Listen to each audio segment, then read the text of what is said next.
Hello everyone, welcome my YouTube channel. Previous video में हम 9 tense बहुत अच्छे तरीके से कंप्लीट कर चुके हैं और हमारे 3 टेंस बचे हैं। बाकी के बचे हुए हम टेंस करेंगे। चलिए हम प्रेजेंट परफेक्ट कंटिन्यूअस टेंस को देखते हैं। अब प्रेजेंट परफेक्ट कंटिन्यूअस टेंस में ऐसे सेंटेंसेस आते हैं जिसमें कोई काम पास्ट से शुरू होकर और प्रेजेंट यानी अभी तक चल रहा हो या फिर अभी ही खत्म हुआ हो। एग्जाम्पल देखते हैं, जैसे रोहित सुबह से सो रहा है। अब इसमें वह सुबह से सो रहा है यानी पास्ट से कोई काम शुरू होकर और अभी तक चल रहा है। इसी तरीके के sentences present perfect continuous tense में आते हैं। अब परफेक्ट यानी जिसमें काम मुकम्मल हो चुका है और कंटिन्यूअस यानी जिसमें काम चल रहा है। परफेक्ट कंटिन्यूअस यानी जिसमें काम हो भी चुका है और चल भी रहा है। अब यहाँ पर देखिए, रोहित सुबह से सो रहा है। अब वह सुबह से सो भी चुका है और अभी तक भी सो रहा है यानी काम हो भी चुका है और चल भी रहा है। इसी तरीके के sentences present perfect continuous tense में आते हैं। अब इस टेंस में टाइम का जिक्र ज़रूर होगा, इस बात का आपको ध्यान रखना है। अब हम हिंदी से इंग्लिश में कैसे ट्रांसलेशन करते हैं, सबसे पहले सब्जेक्ट आएगा यानी काम को करने वाला। He, she, name, it, I, you, we, they, इन्हीं सबको हम सब्जेक्ट बोलते हैं। उसके बाद हैज़ बीन या फिर हैव बीन में से कोई एक आएगा, प्लस वर्ब की फर्स्ट फॉर्म आएगी। वर्ब की फर्स्ट फॉर्म के साथ आईएनजी फॉर्म आएगी। कंटिन्यूअस में हमेशा वर्ब की आईएनजी फॉर्म आती है, इस बात का आपको ध्यान रखना है। प्लस ऑब्जेक्ट प्लस सिंस या फोर में से कोई एक। अब सिंस कहाँ पर यूज़ करते हैं, हम फोर कहाँ पर यूज़ करते हैं। सिंस हम जब यूज़ करते हैं जब हमें टाइम का कोई स्पेसिफिक पॉइंट बताना हो, यानी when telling a specific point of time. Example देखिए, जैसे सिंस सन 2015, since Monday, since last week, since last year, यानी हम यहाँ पर एक स्पेसिफिक पॉइंट बता रहे हैं। सिंस 9 o'clock, सिंस 2 जून, सिंस मार्च, सिंस 6 o'clock। और फोर का कहाँ पर इस्तेमाल करते हैं, जब हमें टाइम की समय की अवधि बतानी हो, यानी when telling the duration of time.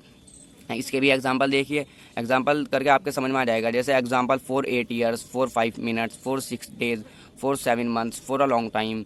अब आप अच्छी तरीके से समझ गए होंगे कि सिंस का कहाँ पर इस्तेमाल करते हैं और फोर का कहाँ पर इस्तेमाल करते हैं। अब अगर हमें नेगेटिव बनाना हो तो सबसे पहले सब्जेक्ट आ जाएगा, हैज़ हैव के बाद नॉट आ जाएगा और उसके बाद बीन आ जाएगा, बाकी सब सेम रहेगा। अब हैज़ बीन का कहाँ पर इस्तेमाल करते हैं और हैव बीन का कहाँ पर इस्तेमाल करते हैं।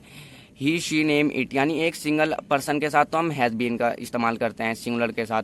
और आई, यू, वी, दे, यानी प्लूरल एक से ज़्यादा लोगों के लिए हम हैव बीन का यूज़ करते हैं। अब अगर हमें इंटेरोगेटिव बनाना हो, इंटेरोगेटिव यानी जिसमें हम क्वेश्चन पूछते हैं, उसमें हैज़ और पहले आ जाएगा, उसके बाद सब्जेक्ट, उसके बाद बीन आएगा, बाकी सब सेम ही रहेगा। अब एग्जाम्पल देखते हैं कैसे बनाते हैं हम हिंदी से इंग्लिश में ट्रांसलेशन कैसे करते हैं। जैसे रोहित सुबह से सो रहा है, यानी वह पास्ट से कोई काम शुरू होगा, इसमें अभी तक चल रहा है। ऐसे सेंटेंसेस बनाने के लिए हम हैज़ बीन और हैव बीन का इस्तेमाल करते हैं। इसको बनाते हैं, जैसे Rohit has been sleeping since morning. अब यहाँ पर हैज़ आएगा क्योंकि एक आदमी की बात हो रही है, सिंगल पर्सन की बात हो रही है। Rohit has been sleeping since morning, sleep सोना, और इसके साथ आईएनजी फॉर्म आएगी। Rohit has been sleeping since morning, वह 2 दिन से नहीं पढ़ रही है। इस तरीके के सेंटेंस को हम नेगेटिव बोलते हैं, जिसमें नहीं आ जाए। और ये सिंपल सेंटेंस था, ये नेगेटिव है। तो शी हैज़, हैज़ के बाद इसमें नॉट आ जाएगा, मैंने आपको ऊपर बताया है। She has not been reading for 2 days, क्या वह सुबह से सो रही है।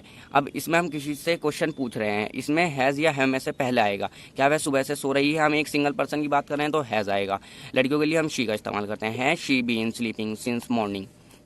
तुम 2 दिन से यहाँ क्या कर रहे हो। अब इसमें एक WH वर्ड्स आ गया, तो जब भी WH वर्ड्स आ जाए तो सबसे पहले हम उसी को लिखेंगे। तुम 2 दिन से यहाँ क्या कर रहे हो, वॉट मीन्स क्या, सबसे पहले वॉट, उसके बाद बाकी सेंटेंस सेम ही आएगा, उसके बाद हैव आ जाएगा। अब यहाँ पर हैव क्यों आया, क्योंकि तुम, हम प्लूरल आदमी की बात करें। देखिए, आई, यू, वी, दे के साथ हम हैव का इस्तेमाल करते हैं, हैव बीन का। तुम 2 दिन से यहाँ क्या कर रहे हो, what have you been doing here, यहाँ मीन्स हेयर फॉर 2 days। वह सुबह से टहल रहा है, he has been walking since morning. और सेंटेंस देखते हैं, वह 2 घंटे से कपड़े धो रही है, she has been washing, wash धोना और आईएनजी फॉर्म आ जाएगी, washing the clothes for 2 hours। सुबह से बारिश हो रही है। अब देखिए, इसमें यानी कोई काम पास्ट से शुरू होगा और अभी तक चल रहा है। It has been raining since morning, मैं 3 बजे से अपना पाठ याद कर रहा हूँ। I have been learning my lesson since 3 o'clock। अब इसमें आई के साथ भी हैव बीन आएगा। वह 2 घंटे से क्रिकेट खेल रहा है, he has been playing cricket for 2 hours।